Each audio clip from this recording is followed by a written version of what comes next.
হঠাৎই রান্নাঘর থেকে চোখে পড়ে দুপুরবেলার এই কাঠফাটা রোদে বাড়ির থেকে একটু দূরেই কুলফিওয়ালা কাকুটা তার কুলফির বাক্স নিয়ে দাঁড়িয়ে আছে। চোখে দেখা মাত্রই গরমে ঠান্ডা খাওয়ার যে লোভটা ঠিক ছোটবেলার মতোই আর সামলানো গেল না। নিচে নামতে নামতে কাকু চলে না যায় তাই একরকম হন্তদন্ত হয়েই পৌঁছে গেলাম কুলফিওয়ালা কাকুর কাছে। বললাম, কাকু চলো না গো, ওই তো সামনেই আমার বাড়ি। যাই হোক, পার্থক্য শুধু একটাই, এবারে মার পেছন থেকে বলল না, এই গরমে ঠান্ডা খেয়ে যদি গলা ব্যথা হয়েছে তোর একদিন কি আমার একদিন। আসলে মন তো আমার মানেই না যে রোজের সেই মায়ের বকাঝোকাগুলো এখন নাকি সব স্মৃতি হয়ে গেছে। ধুর, যখন ওটা ভাবি তখনই যেন শরীর মন জুড়ে অস্বস্তির সৃষ্টি হয়, তাই আমি ভাবি না।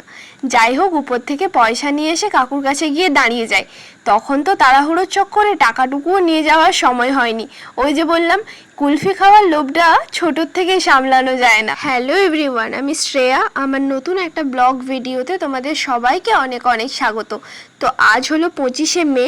আজ আমাদের এখানে ছিল ভোট, তাই জন্য সকাল থেকেই দোকানদানি অনেকটাই বন্ধ ছিল। আর যখন আমি নিচে দাঁড়িয়ে কুলফি নিচ্ছি না, তখন দেখছি অনেকেই যাচ্ছে ভোট দিতে। যাই হোক, গল্প করতে করতে দেখো এখানে প্রথম কুলফিটা রেডিও হয়ে গেছে। আগেই আমি ওটা এনে ভাইয়ের হাতে ধরিয়ে দিই, তারপরে আমি আমার আর শোভনদার কুলফিটা নিয়ে আসি। ততক্ষণে আমি আমাদের দুজনের কুলফি নিয়ে আসি, ততক্ষণে আমার ভাইয়ের কুলফির জল শেষ হয়ে যায়। আর কি বলবো, কাকু এখানে এতই সুইট যে কাকু নিজের থেকে এটা শুনে আমাকে বলে যে তুমি একটা ছোট কিছু জায়গা নিয়ে আসো, আমি এখানে কুলফির জল দিয়ে দিচ্ছি। তো বাটি ভর্তি করে কুলফির জল দিয়ে দেয়। আমার কুলফির গ্লাস আমি হাতে পেয়ে গেছি, আর না থাকা যাচ্ছে না, এবার এটাকে খেয়ে নিই চলো। আচ্ছা, আমার মতো কে কে আছো যাদের গরমকালে এই 10 টাকার লেবু কুলফি খেতে অনেক ভাল লাগে? এটা কিন্তু আমরা যখন ছোটো ছিলাম তখন 5 টাকায় পাওয়া যেত। এখনও অবশ্য মাঝে মাঝে আমি দেখি 5 টাকার কাপ পাওয়া যায়, তবে তা আবার অনেক ছোট।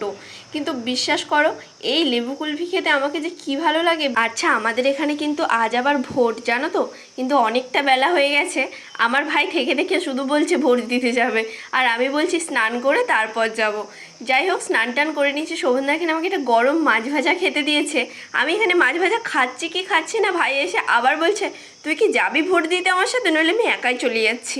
আমি ওকে বলছি তোর কিসের এত তাড়া বলতো, যাক না সবাই, আমরা খাওয়া দাওয়া সেরে তারপরেই যাব। তো আজকে দুপুরে ছিল শামুকের তরকারি, ডাল, আরও অনেক কিছু। যাই হোক, দুপুরে খাওয়া দাওয়া শেষ করে আমি এখানে রেডি হচ্ছি ভাইয়ের সাথে যাব ভোট দিতে। আর হ্যাঁ, আমার পেছনে শোভনদা রেডি হয়ে ঘোরাঘুরি করলেও ও কিন্তু আমাদের সাথে ভোট দিতে যাচ্ছে না, কারণ ও সকালবেলাতেই ওর বুথে ভোট দিয়ে চলে এসেছে।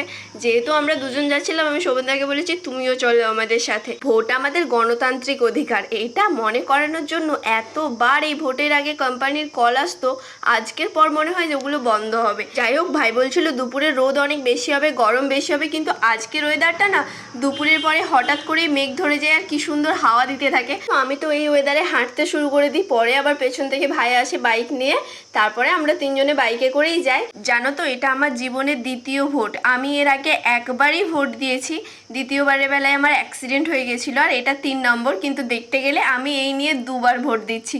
তো এখানে আমাদের দুজনে ভোট দেওয়া হয়ে গেছে, বাইরে চলে এসেছি। শোভনদা বাইরেই দাঁড়িয়েছিল, আর ভাইয়ের তো যত তাড়া লেগে গেছে, আসার সময়ও তাড়া, যাওয়ার সময়ও তাড়া। যাই হোক, এখানে ভোট দেওয়া হয়ে গেছে। প্রথমবার এসেছিলাম মায়ের সাথে, আর আজকে ভাইদের সাথে ভোট দিয়ে বাড়ি চলে এলাম। কাকে ভোট দিলাম বলবো না। চলো, আজকের মতো এতটাই। বিকেলে বৃষ্টির সাথে গরম গরম চা, টাটা।